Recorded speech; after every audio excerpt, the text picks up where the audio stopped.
On va voir aujourd'hui le ciblage des prospects sur Faro. Pour rappel, sur Faro, vous trouvez aujourd'hui uniquement des prospects et des entreprises qui sont en France. À savoir qu'on a 4 millions d'entreprises et plus de 10 millions de prospects. Vous n'aurez pas des sociétés civiles immobilières ou encore des entrepreneurs individuels. On va rentrer tout de suite dans le vif du sujet avec le ciblage des prospects. Donc sur Faro, vous pouvez cibler des prospects en sélectionnant par exemple des départements et des niveaux hiérarchiques. Ça fonctionne par booléen. Simplement, vous sélectionnez par exemple le département marketing et le niveau hiérarchique. Et donc là, Faro va vous chercher l'ensemble des personnes qui sont sur le département marketing et qui ont pour niveau hiérarchique directeur. Donc là, on fait ce travail d'accumulation de l'ensemble des intitulés de poste que vous n'aurez pas à marquer. Par contre, si vous voulez personnaliser votre recherche, vous avez la possibilité de le faire. Donc, par exemple, je reprends l'exemple de directeur marketing, où là, on ne va pas vous laisser seul, savoir qu'on va vous faire des suggestions de postes. Donc déjà, vous pouvez voir, sélectionner le département ou le niveau hiérarchique si vous le souhaitez, mais si vous souhaitez aller sur une recherche plus personnalisée, vous avez la possibilité de le faire ici. Donc vous avez des suggestions de postes que vous pouvez sélectionner.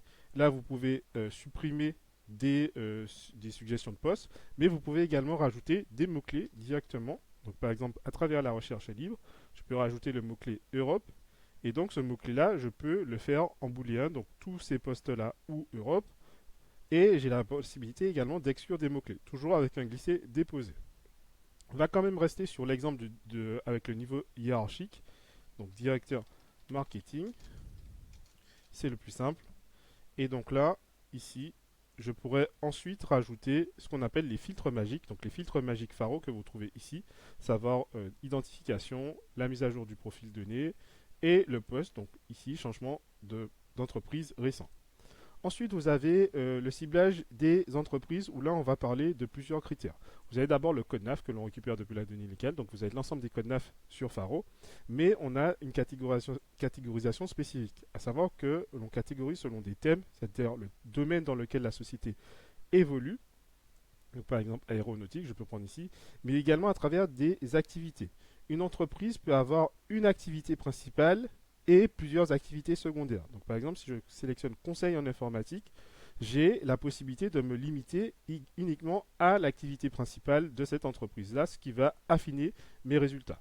À ça, je peux également rajouter, comme pour les prospects, des filtres magiques. Donc par exemple, des filtres magiques sur de la dynamique. Et là, j'ai des booléens et je peux également exclure des mots-clés. Ensuite, je vais avoir la taille de l'entreprise, à savoir qu'on a l'effectif France, donc c'est calculé selon l'effectif que l'on a selon l'INPI, l'INSEE, le BODAC et ainsi de suite. L'effectif groupe que l'on retrouve en général sur la page LinkedIn de l'entreprise, le chiffre d'affaires, le nombre d'établissements, et enfin le code postal. Donc sur le code postal, je peux rajouter un ou plusieurs codes postaux, jusqu'à 20 codes postaux, et je peux avoir le siège de l'entreprise ou le lieu de travail du salarié, et je peux inclure, exclure des localisations, ainsi que me limiter à un rayon kilométrique.